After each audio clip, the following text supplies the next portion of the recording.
Kita lanjutkan pada pembahasan kitab Ihya Ulumuddin, yaitu membahas tentang faedah mukhalatoh. Jadi para salik ini ada saatnya untuk mukhalatoh. Mukhalatoh itu berperan aktif di tengah masyarakat, dan uzlah ada saatnya juga untuk menyendiri dalam rangka menyucikan batiniahnya. Nah, sebelumnya sudah dibahas soal aspek-aspek positif dalam uzlah. Nah, pembahasan malam ini melanjutkan tentang manfaat-manfaat mukhalatoh, yaitu aktif di tengah masyarakat. Ya, ada beberapa hal. Minggu yang lalu sudah membahas faedah yang pertama, yaitu at-ta'lim wa ta'allum. Jadi tugas para salik itu kalau enggak ngaji ya ngajar. Kalau merasa bodoh ya ngaji. Itu. Dan salik itu ya selalu merasa bodoh. Kalau merasa bodoh berarti ya dia akan haus ilmu. Ilmu apapun akan merasa kurang. Itu. Ini ciri-ciri salik. Salik itu orang yang haus ilmu. Ya, tidak pernah merasa puas, sebab itu ilmu itu ibarat lautan. Kita baru setitik, ya, belum apa-apa. Apalagi ilmu toreko, ilmu ruhaniyah, itu ibarat lautan yang tak terbatas. Jadi ini ciri-ciri salik itu haus ilmu, tidak merasa hebat, ya, merasa hebat, nggak mau ngaji. Itu ilmu kecil, ya, muncul ihanah, ya, merendahkan, sombong itu. Jadi jangan sampai seperti itu. Ciri khas salik, kalau dia merasa tidak memiliki persyaratan untuk mengajar, ya ngaji kepada siapapun, ya, ilmu luas, itu ya. Kalau dia sudah merasa nggak perlu ngaji, ya ini repot. Tapi kalau dia misalkan saatnya untuk mengajar, ya lakukan. Karena kalau sudah memiliki persyaratan keilmuan dan pengalaman, ya, kemudian merasakan, jadi ilmu, pengalaman, merasakan sudah jalan, ya kalau mau mengajar ya lebih baik. Karena bisa memberikan manfaat kepada yang lain. Gitu.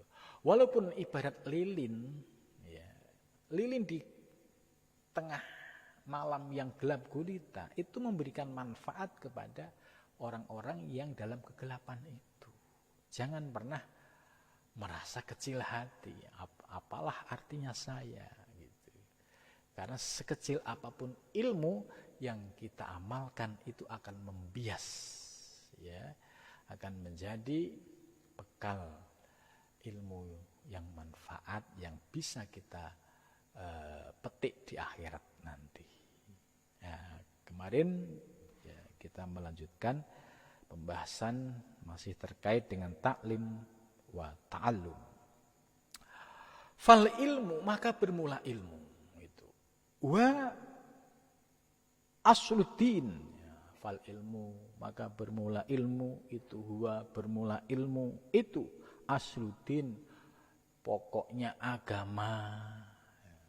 Jadi ilmu itu pokoknya agama, pondasinya agama.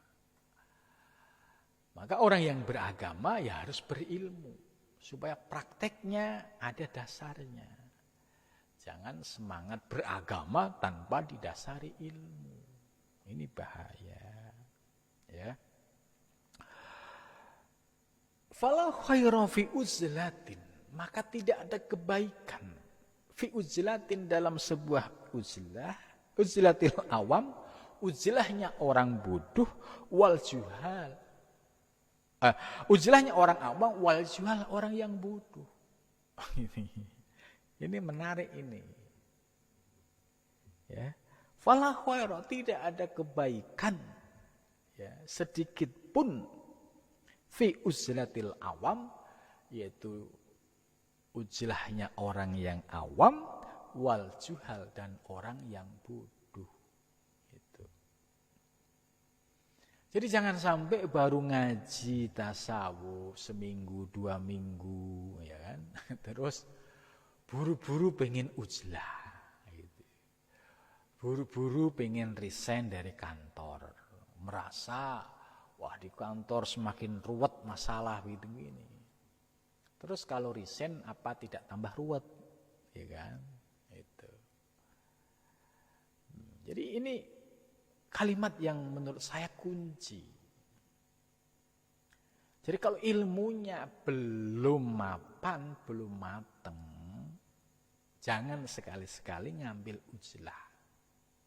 Fala khaira, tidak ada kebaikan sia-sia.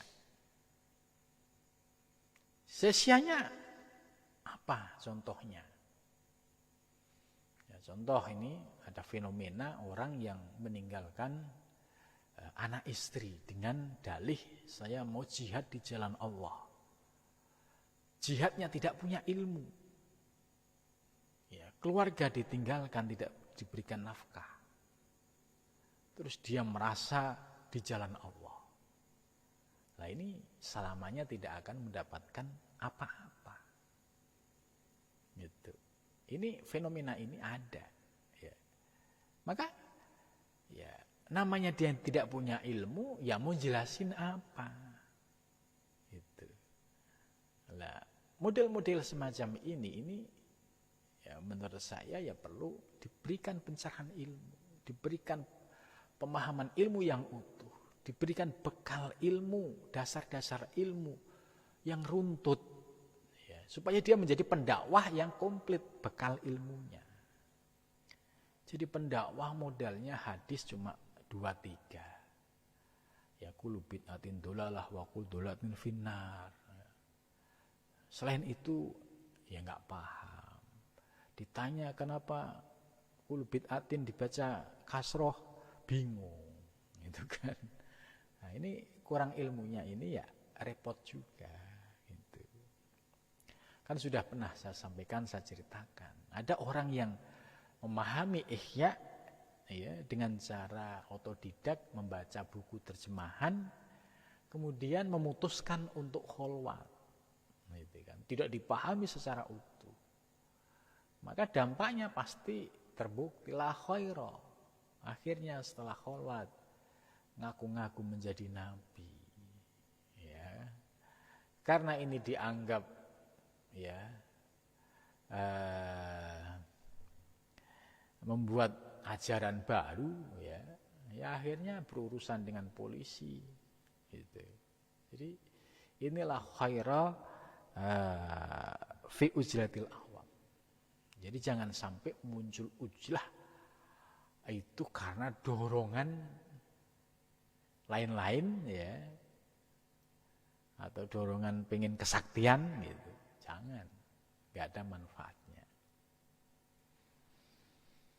Ya, ini kalimat kunci ini. La khaira fi awamil ujlah awam wal juhal.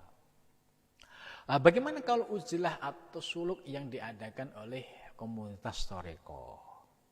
Ya, seperti Naqsabandiyah, ya, itu kan punya kegiatan rutin uzlah. Uzlah di Thariqah Naqsabandiyah ini sebagai proses pembelajaran, proses belajar, ya, belajar ilmu di situ dapat, proses mengosongkan hati dan jiwa juga dapat, kemudian juga dibimbing oleh seorang guru, gitu. Nah ini semacam ini penting, gitu. Jangan sampai tadi la khairu ujlatil awam, dia nggak ada yang bimbing, memaksakan diri ujlah di sebuah gunung, ya pasti tidak ada manfaatnya dan ujung-ujungnya larinya ke klinik, ke mistik, itu, ke perdukunan, itu. Karena ilmu agamanya nggak ada. Kalau ilmu nggak ada, maka yang muncul tadi bisikan-bisikan setan, bisikan iblis. A'niman la yuhsinul ibadah fil khalwah wa la ya'rifu jami'a mazam. Artinya ya tidak akan bisa memperbaiki kualitas ibadahnya di dalam kholwat. Kenapa? Ya nggak punya ilmu. Bagaimana bisa memperbaiki kualitas ibadahnya, wong ilmunya aja nggak paham, syariatnya nggak paham, ilmu thariqahnya nggak paham, bagaimana mau bisa merasakan hakikat itu. Wala ya'rifu jami'a ma fil kholwat, dan tidak mengetahui semua hal-hal yang wajib dia lakukan dalam ibadah ini. Jadi jangan sampai ya pengen uzlah itu didasari dengan ilmu. Zaman Rasulullah ya, di awal-awal penjelasan soal uzlah ya, Syekh Imam Ghazali sudah menjelaskan, memberikan contoh. Pada zaman Nabi itu ada seorang pemuda yang pengen kholwat di sebuah gunung ya, kemudian disampaikan kepada Rasulullah. Rasulullah melarang, jangan. Kamu lebih baik di tengah masyarakat ya, sekalipun ya, di situ ada ujian ya, kamu bersabar di tengah masyarakat itu pahalanya lebih istimewa, karena di situ ada proses ilmu ya, berbeda dengan tiba-tiba nggak punya ilmu terus ujilah. Itu zaman Rasulullah sudah ditegur, nggak boleh orang-orang yang tidak memiliki dasar ilmu ini kemudian ujilah. Apalagi pada zaman Rasul itu sedang dibutuhkan jihad secara fisik, yaitu perang melawan kafir Quraisy. Kok enak-enak mau ujilah gitu. Ini mau melawan siapa gitu kan. Ya jihad yang sesungguhnya ya pada zaman Nabi, konteksnya periode Mekah, Madinah ya. Itu ya jihad melawan yaitu kekuatan kafir Quraisy. Nah, itu di awal-awal penjelasan ini Imam Ghazali mengutip hadis itu.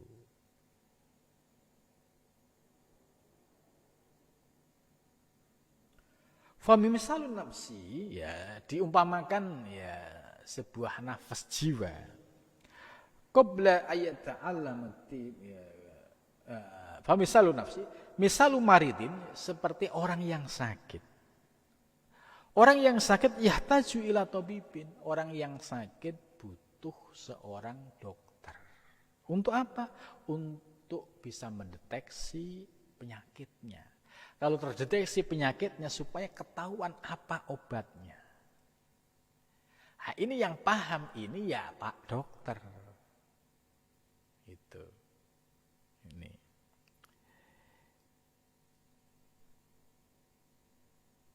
Ila tabibin mutalatifin ya, yang dia istilahnya memiliki pemahaman yang mendalam, yang lembut, yu'alijuhu, tahu apa obat-obatnya. Misalkan ini sakit kepala, obatnya apa? Ini sakit pilek, obatnya apa? Ini sakit batuk, obatnya apa? Itu dokter itu tahu semua.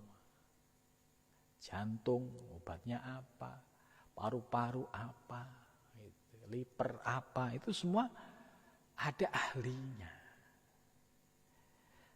Fal maridu, maka bermula orang yang sakit, al-jahil yang bodoh, idza khala bi nafsihi anit tabib qabla ayata alamatib tadhu'afa la mahalata marduhu. Ya. Jadi orang yang sakit, yang bodoh,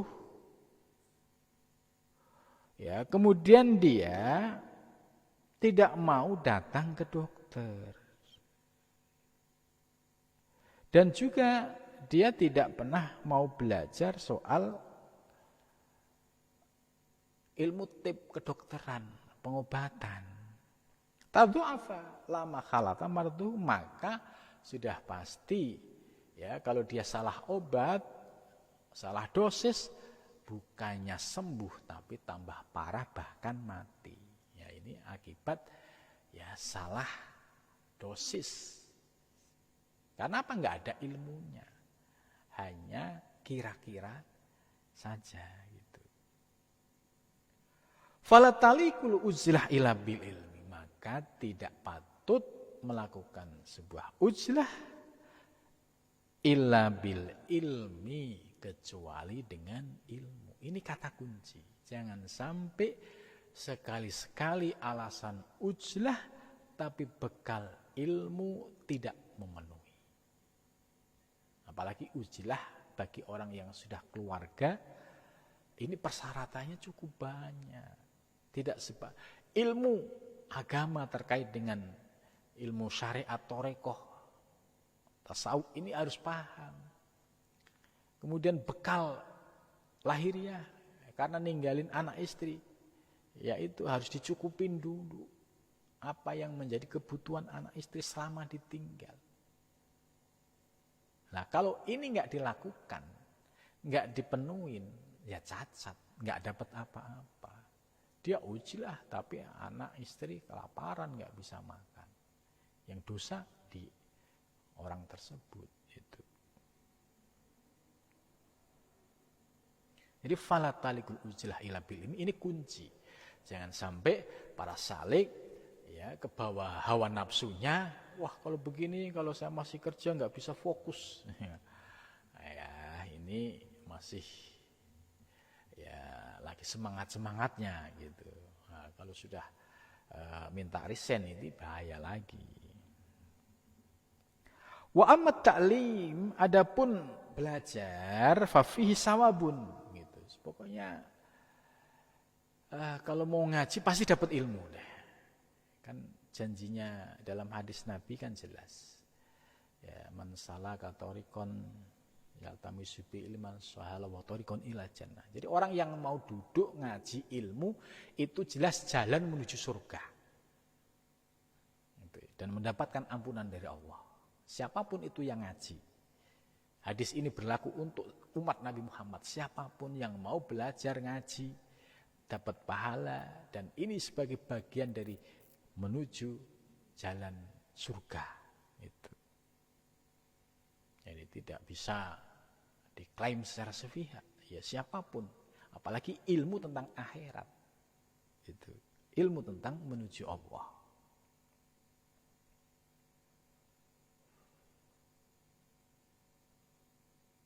Mahma suhat niyatul mu'alim wal muta'alim.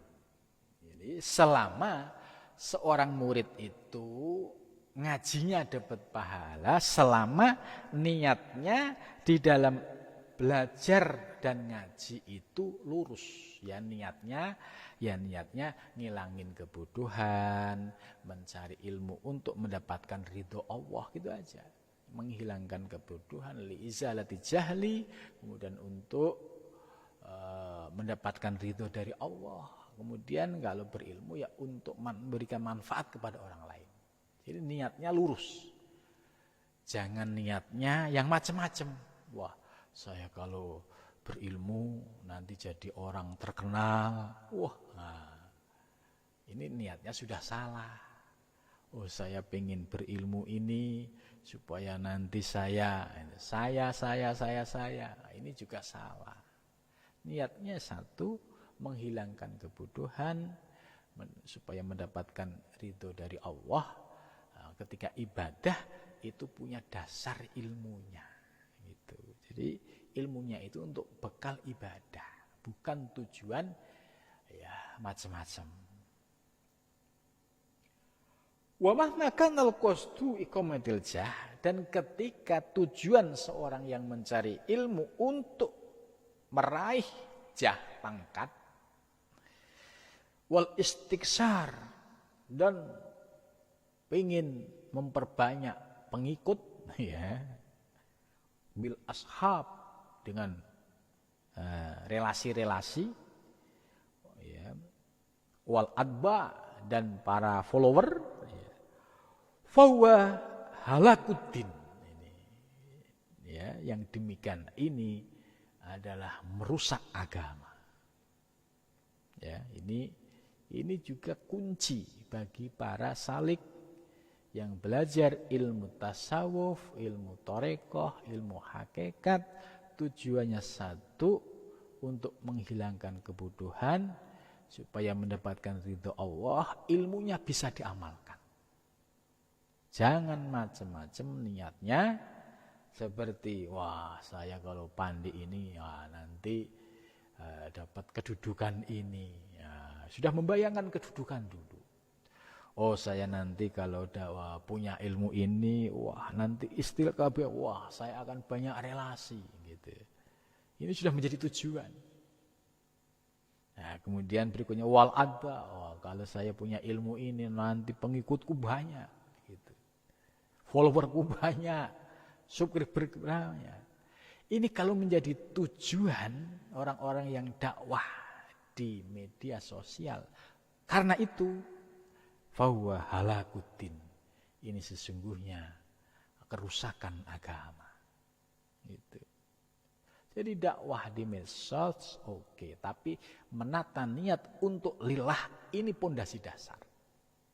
Jangan tadi mencari jah pangkat, mencari follower, nah jangan. Itu dihindarkan. Itu. Ya, jangan sampai ya ada ceramah di medsos, kemudian silahkan Anda like dan subscribe. Nah, ini mau jualan apa mau ngaji gitu. Nah, kalau santri ya dasarnya ini nggak boleh berubah sekalipun kita hidup di dunia modern. Tujuannya ngaji intisarul ilmi. Ya. Kita bertugas menyampaikan. Soal dia paham, mau berubah, mau ngamalin, itu urusan Allah. Ya, jangan sampai salah niat ini. Karena kalau ngajinya sudah salah niat, saya ngaji ini supaya dapat pangkat ini, saya ngaji ini supaya dapat relasi ini, saya dapat ini supaya dapat follower banyak. Nah, ini pasti kalau salah niat justru akan rugi dunia akhirat. Itu dunianya tidak dapat, akhiratnya blas sama sekali. Nah, jangan sampai ini terjadi. Ya. Hal ini juga sudah diingatkan oleh Imam Ghazali di Bidayatul Hidayah. Hei para penceramah, hei para ustadz, para kiai, kalau ngajar niatnya ditata yang lurus, semata-mata li'i'lai kalimatillah. Jangan karena pengen kedudukan dunia, jangan pengen banyak follower, jangan pengen banyak relasi dan lain sebagainya. Itu di Bidayatul Hidayah sudah dijelaskan, dan di sini Imam Ghazali juga sudah menegaskan. Artinya ini pondasi penting bagi seorang salik dalam belajar ilmu, niatnya harus lurus semata-mata karena Allah. Kalau niatnya lurus, insya Allah diberikan kemudahan memahami dan diberikan kemudahan mengamalkan. Ini efeknya barokai. Jadi kalau niatnya lurus, nanti ilmunya barokah. Tapi kalau niatnya sesudah belok, ya gagal dua-duanya. Nah, mudah-mudahan ya kita diberikan bimbingan oleh Allah di dalam proses belajar ini.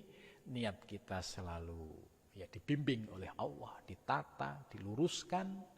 Ya, mudah-mudahan kita diberikan istiqomah. Amin ya rabbal alamin. Ya cukup sampai di sini. Assalamualaikum warahmatullahi wabarakatuh.